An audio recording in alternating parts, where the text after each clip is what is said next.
My Little Pony Friendship is Magic was really popular back in the 2010s in its heyday. Get it? Heyday? Because they're horses?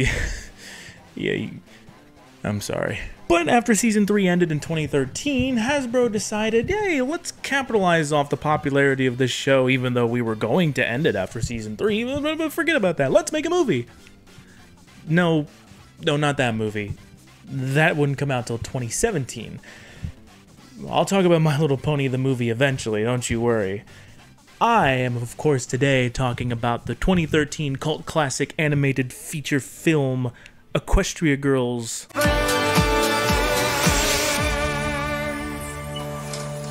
Yeah, that's enough of that.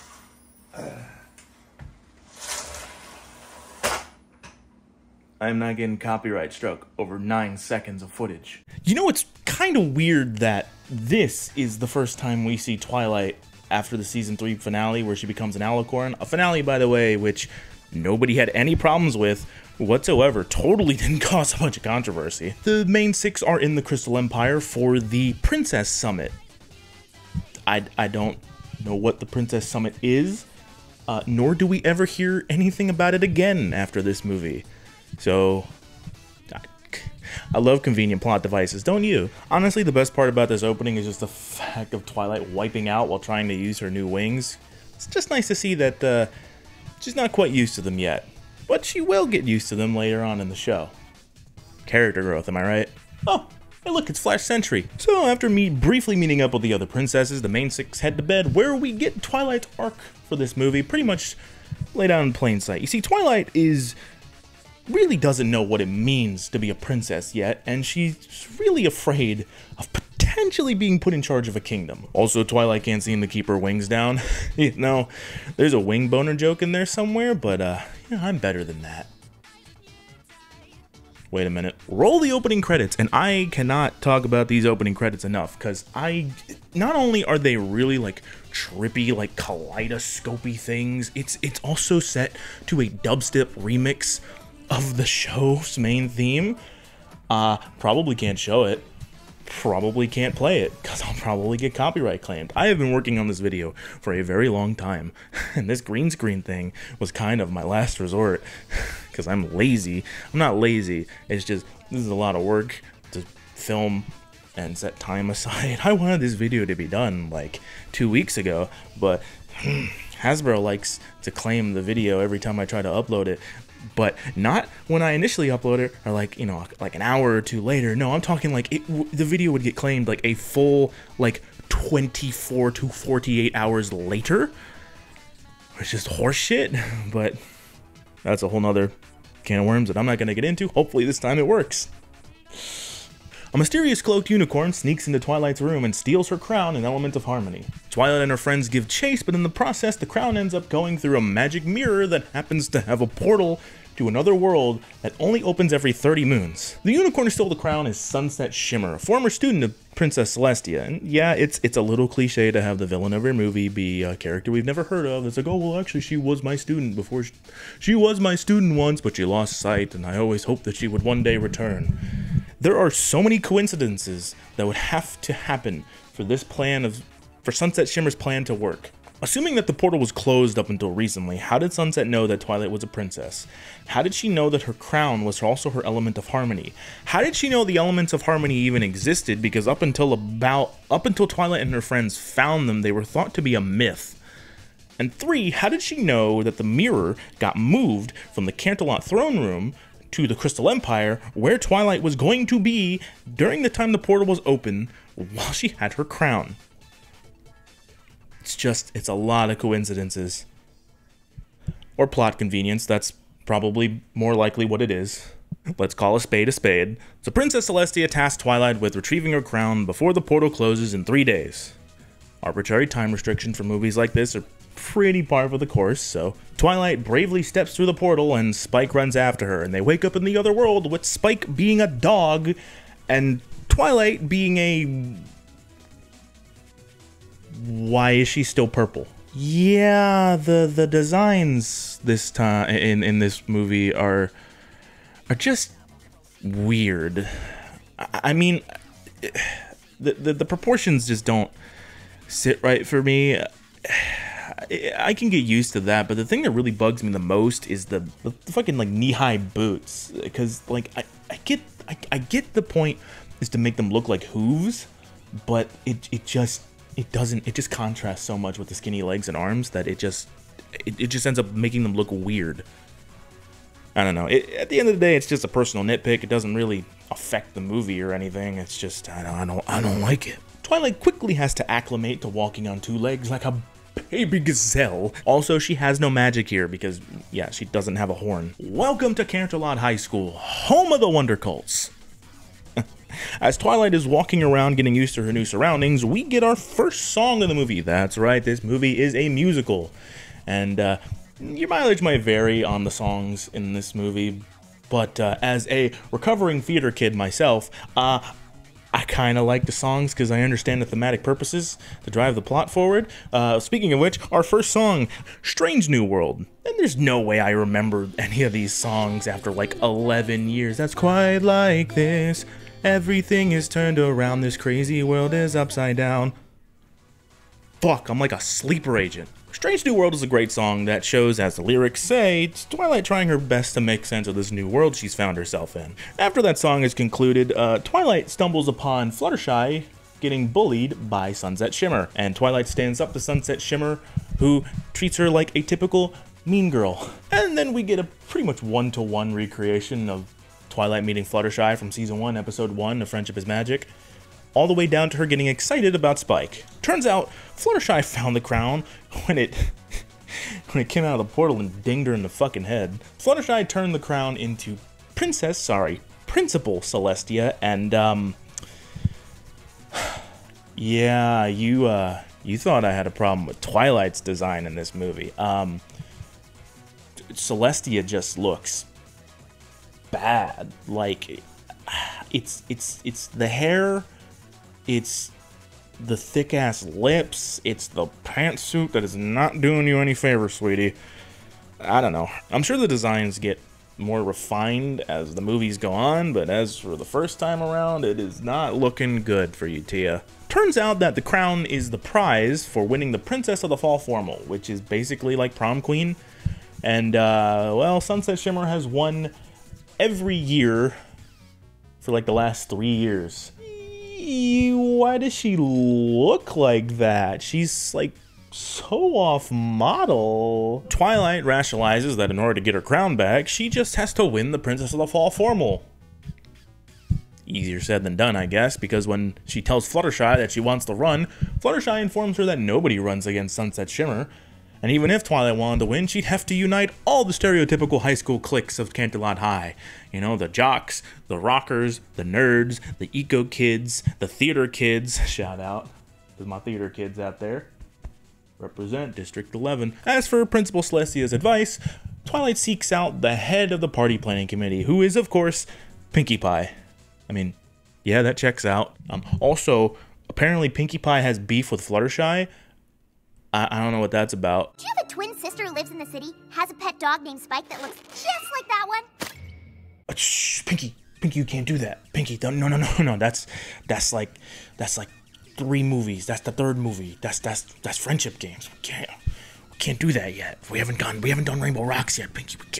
We don't even know if this shit's gonna be successful. Just stop breaking the 4th wall. Bad. Twilight writes her name on the ballot in chicken scratch, because yeah, she's not used to using fingers. We then get introduced to Applejack, who warns Twilight that Sunset Shimmer is a backstabber. Yeah, AJ, and grass is green and the sky is blue. It's a fact of life. Sunset finds out that she's no longer running unopposed and confronts Twilight. Pop quiz. What happens when you bring an element of harmony into an alternate world? Nobody knows what happens when you bring an element of harmony to another world because nobody's ever done it before. And also, like I said before, nobody knew for sure that the elements actually existed. They were thought to be a myth. The lion, the witch, and the audacity of this bitch. Sunset tasks her 2 goons. I shouldn't say goons, that word has been ruined by the internet. Sunset sends her 2 henchmen, Snips and Snails, to record Twilight, possibly for a smear campaign. Twilight finds the library where she starts doing research on this new world, and I'm sorry, just watching Twilight try to use a computer is like watching my grandma try to use her iPad. It's hopelessly funny. Snips and Snails use their phones to record all of Twilight's shenanigans in the library. I'm sure that won't come into play later, right? Spike and Twilight spend the night in the library, since, yeah, they have nowhere else to go. And Twilight manages to find the Canterlot High yearbook. And, you know, I remember my yearbook. I remember all those photos from freshman year. And, ew, why do they look like that? What? Who is in charge of this? Why? Because they don't even look like the CMC are in this movie, and they look fine. You can draw tinier versions of these models, and it's not bad. Why y'all taking such liberties on this shit and then zooming up on it? Sunset I can understand, because that was just like a short panning shot. But this is like, you're doing a full-on zoom in of this. And it's not the only time we see this picture when it looks like this. It's obvious that the girls were friends at some point, and something or someone, Sunset Shimmer, drove a wedge between them. The next day, everyone is giving Twilight weird looks and laughing at her until she's pulled aside by Rarity, whose design is really the only one that kind of just clicks for me, you know? I don't know, it just works. Rarity tries to disguise Twilight so no one can recognize her, and Twilight is obviously confused until Pinkie, Fluttershy, and Applejack come in and show her a video posted by Sunset Shimmer. What does it say about our school if we give someone like this such an important honor? You know, I was only half joking about the smear campaign. The girls start arguing with each other, and Twilight shows them the picture in the yearbook saying that they used to be friends, and what happened? Turns out, Sunset Shimmer did exactly what I said she would do. She drove a wedge between them. She texted Pinkie, pretending to be Fluttershy, to ruin her silent auction with a big party. Every time Rarity wanted to help Pinkie Pie with party planning and decorations, Sunset sent her an email pretending to be Pinkie, saying that she didn't need any help. And when Applejack asked Rainbow Dash to bring the softball team to one of her bake sales, Sunset pretended to be Applejack and told her that the date was changed. So no one showed up, making a liar out of Applejack. Instead of communicating about the issues, they all just kind of stopped talking to each other. Applejack and Rainbow Dash talk things out, and do you mind if I go on a little bit of a rant about Rainbow Dash's design in this movie? Cool. So I don't think her design is necessarily bad. The open collared shirt and the t-shirt combo works, and the sweatbands do a great job of showing off her athletic tomboy nature. The biggest issue I have is that they put her in a skirt. Now, I don't think it's bad. It doesn't ruin the design because they did put spats underneath her skirt, which, yeah, okay, you're not going to play sports in a skirt with nothing covering you up. Also, it's a kid's movie. But I just don't think she would. She's the captain of every sports team. You wouldn't play soccer wearing a skirt unless you're Scottish. And she also suffers from the same problem I have with Twilight's design, the big-ass weird knee-high boots. I mean, seriously, what the fuck? I know things like this do exist in real life. I'm not, like, ignorant to that, but you're not gonna play sports in them. It feels like they tried to unsuccessfully marry the two parts of her personality that they wanted. They wanted her to be the sporty, athletic tomboy, and they also wanted her to look like a cute high school girl in a skirt. It just really doesn't work. And I know they can do better, because later on in the specials, we get this design, which is leagues better with the tights, with the rainbow lightning bolts on the side, and the running shoes and the hoodie. It's not that different. It just goes to show that a little wardrobe change can go a long way for some characters. Okay, thank you for coming to my TED Talk. We can now get back to the movie. Rainbow Dash agrees to help Twilight on the condition that she can beat her in a 1-to-5 game of soccer, which Twilight, of course, loses because, of course she does, she's an egghead. But Rainbow Dash agrees to help her anyway because she says that the Princess of the Fall formal has to have heart, and Twilight showed she had heart by trying to win despite the odds. But Sunset Shimmer was off lurking in the background with Snips and Snails cooking up an evil plan. Hey look, it's Flash Sentry, not to be confused with Flash Magnus. Twilight and the girls come up with a plan to show the whole school the real Twilight Sparkle, and we get our next song of the movie, the Cafeteria Song, which looks and plays like a scene straight out of High School Musical. In fact, I think there is a scene like this in High School Musical too. Holy shit, Vinyl Scratch's eye color. Oh my god, you just kind of had to be there. So everybody headcanoned her eye color as red, and when it was revealed to be magenta here, I think everybody had a conniption. They did also show it in the show, but that was just like kind of brushed away. But when they actually really focused in on it here, oh my god, people had goddamn conniptions over a fictional character's eye color. You just had to be there. You just had to be there, man. It was crazy time in the fandom. Well, Sunset Shimmer sees this surge in school pride, so she sends Snips and Snails to destroy the gym and frame Twilight using doctored pictures. And ew, why does she look like that? Luna, what did they do to you? I thought Celestia looked bad. Girl, they fucked your ass up.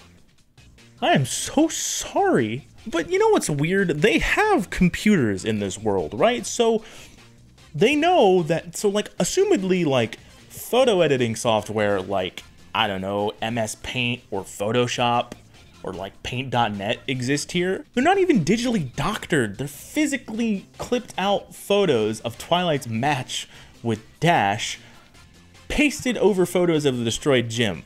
Like, Flash Sentry to the rescue, by the way, for finding them in the garbage. Also, how dumb are you to throw away the evidence in garbage on campus? Keep that shit on you and take it and throw it away at home or in a random dumpster, like out at the mall or something, man. Come on.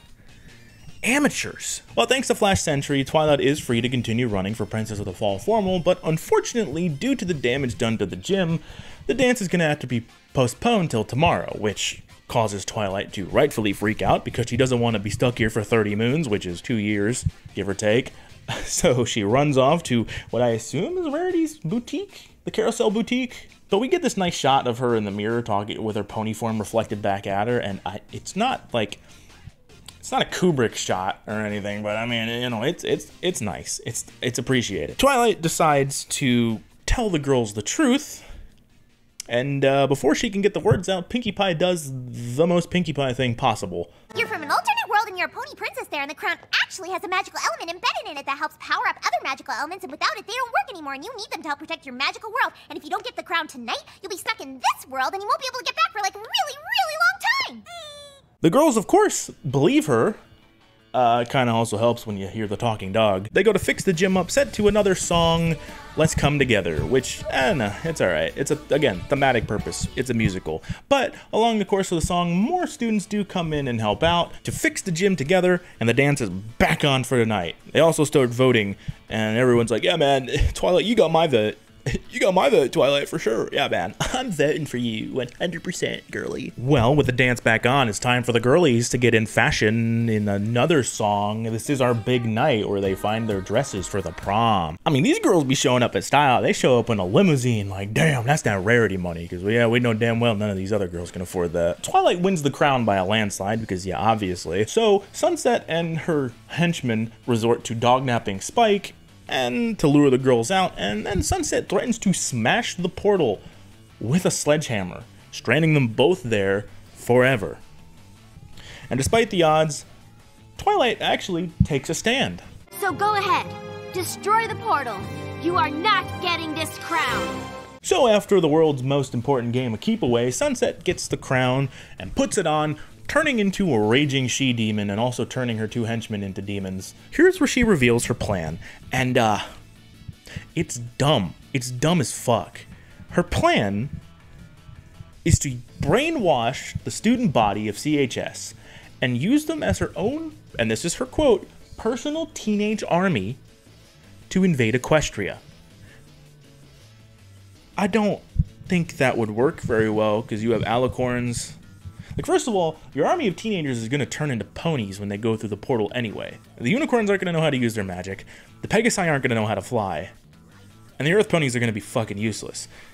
Maybe good as cannon fodder or shields. So your invasion is going to fail because Equestria has all kinds of crazy wacky shit. But thankfully, turns out that the magic of friendship transcends dimensions, and using the magic in the crown, Twilight and the other girls turn into toyetic horse girls because, yes, they will make wonderful toys. That is the purpose of this film at its core. To make a beautiful, wonderful, uncanny valley dress-up doll toy line to compete with the Bratz dolls. I'm not joking.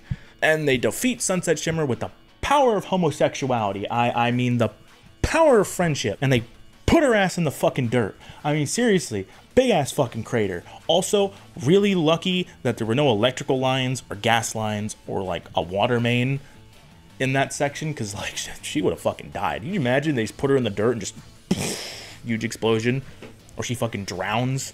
That'd be crazy. But they decide to give Sunset Shimmer a second chance and let her learn the magic of friendship. We then get a nice scene of Celestia giving Twilight her crown, and I love this scene. A true princess in any world leads not by forcing others to bow before her, but by inspiring others to stand with her. We have all seen that you are capable of just that. I hope you see it too, Princess Twilight. Even though it's not her Celestia, Princess Celestia, her words still ring true. You see, Twilight's arc in this movie is trying to figure out what it means to be a princess and feeling like she earned her crown, which she literally does here. It also does a good job of setting up her arc for the next season of the show, being season 4, where she tries to figure out what she's the princess of. Or maybe I'm just reading into it too much, but when have I ever done that? Anyway, we have some time before the portal closes, so let's go dancing. And I love seeing Flash Sentry match her freak. You gotta find someone who matches your freak. After that, Twilight heads back to Equestria just in time for the portal to close. And have they just been standing there for the last like 2 days waiting for her with bated breath? Because if so, that is hilarious. Hey, look, it's Flash Sentry, not to be confused with Flash Magnus. Also, this is like one of the few times you will see his pony form. I think he literally appears in the show proper like 3 times after this as like a background character, so you only ever really hear him talk in Equestria Girls media. It's just so funny that they had this romantic interest introduced and it goes nowhere. And that's, you know, the end of the movie. But honestly, as rough as Equestria Girls is, it's still an enjoyable experience. Sunset Shimmer doesn't really come off as a threat, at least until the very end where she turns into a raging she-demon.